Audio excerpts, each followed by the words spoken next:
துவாரக நகரில் வசுதேவருக்கும் தேவகிக்கும் 8வது மகனாய் அவதரித்த கிருஷ்ணா.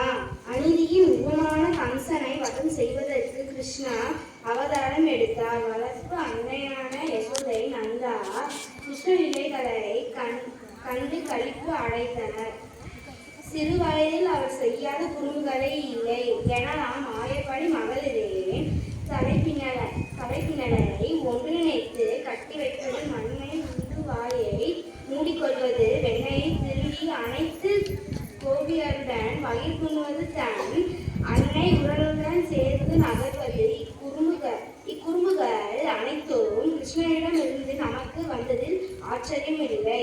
அவர் பரமாத்மா, நாம் ஜீவாத்மா, இரண்டும் ஒன்றுதான். வருகின்ற 26/8/2024 அன்று கிருஷ்ண ஜெயந்தி.